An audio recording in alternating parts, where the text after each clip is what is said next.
Paano yung punta ko sa harapan kanina? Okay, magandang umaga sa inyo lahat mga kapatid. Nasa ang chapter surprise of Tara! Pagtagal-tagal din kami hindi nagsalita sa harapan ng Kuya since before pandemic. Kasi na-pandemic itong araw ang church, walang face-to-face. Ayun, magpakilala muna ako bago ako magbigay ng komunyon.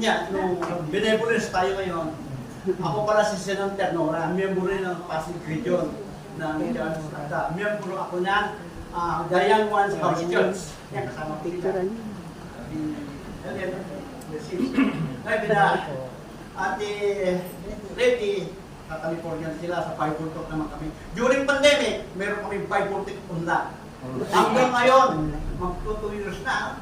Ano, 4 years na pala. During pandemic. Maglilimang taon na pala. During pandemic, meron kami online, 5-4.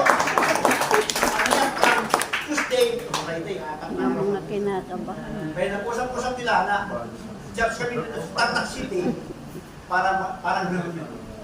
So, maraming salamat sa akin. Eh, sabi ni Ate Helen kasi, nakarating ka sa Bawang La Union, WC is mamagilang bike. Bakit sa Tarlac hindi makapunta, libre naman. Kaya talaga punta ako. Actually, ako nag-join ako sa ICAC, International Church Surprise, hindi pa ICAC ng araw. MC pa ng araw. Metro Manila Christian Church ng araw. 1995. So, ilang taon na ako ngayon? Saan na? 29 years. Wow! Kaya ito ko, wala na pupunta. Kaya sabi na nila, napupunto lang naman. Magsisarta ka naman ako sa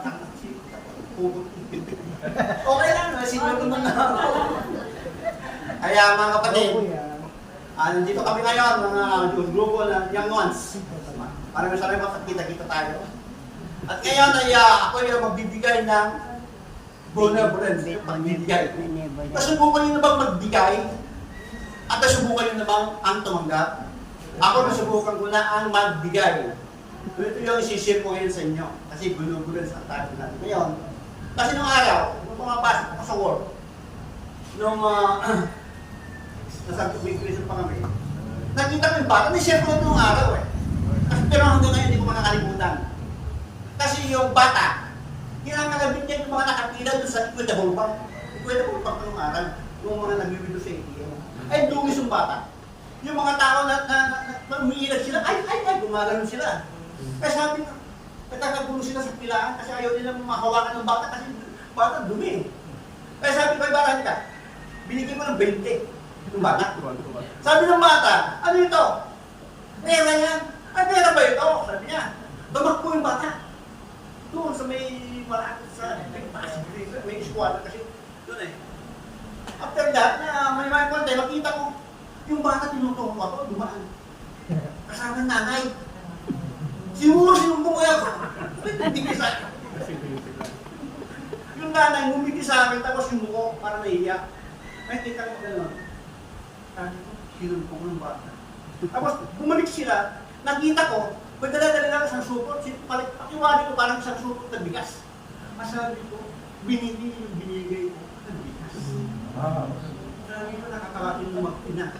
Nang dahil sa 20, siguro dinagdagan na lang nila. Pero mura ka ng araw. Mura ka ng araw, 1993. Hanggang ngayon ko nakakalimutan. So sabi ko na, nakakawin na mag-ina lang dahil sa 20 pesos. Parang ang ganda ng pakiramdam ko, parang gusto mo umiyak eh.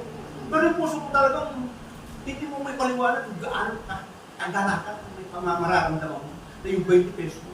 Pero inakakala. So mga kapatid, yun ang topic natin ngayon. Pagbibigay na masaya. Kaya kung muna, babasahin ko muna yung ang topic natin ngayon sa 2 Corinthians chapter 9 verse 7.